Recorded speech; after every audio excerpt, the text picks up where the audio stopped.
যে ঘরে প্রথমে কন্যা জন্মায়, খাইরুকুম মান বুক্খিরা বিল উনসা, সে ঘরটাকে আল্লাহ তাআলা বরকতময় করে দেয়।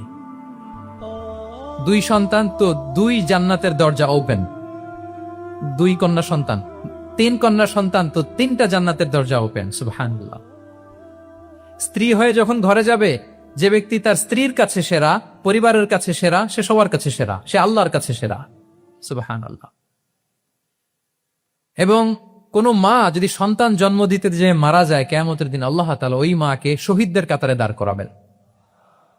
আর যদি সেফলি সন্তান ভূমিষ্ঠ হয়, আল্লাহ বলে মায়ের পায়ের নিচে ওই সন্তানের বেহেশত। সুবহান। কিভাবে নারীর স্টেটাস, মর্যাদাকে ইসলাম বাড়িয়েছে।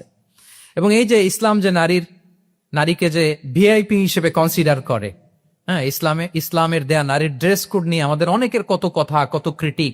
এটা কেন করে? কারণ Islam consider women as a queen. Islam তো নারীকে রানী হিসেবে কনসিডার করে। কি হিসেবে বলেন? আচ্ছা বলেন, যে কুইন হবে, যে রানী হবে, তার একটা স্পেশাল ড্রেস কোড থাকবে না? তার একটা স্পেশাল প্রোটোকল থাকবে না?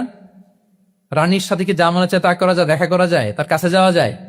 আল্লাহু আকবার। কারণ ইসলাম চায় নারীদের জন্য পৃথিবীটা নিরাপদ হোক।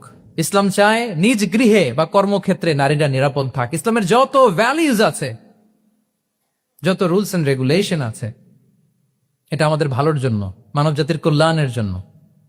তাহলে এই অশ্লীলতা থেকে আমাদের যোজন যোজন দূরে থাকতে হবে। If you talk about Islamic lifestyle, আমাদেরকে শালীনতা, মডেস্টি ফিরিয়ে আনতে হবে। You have to maintain modesty.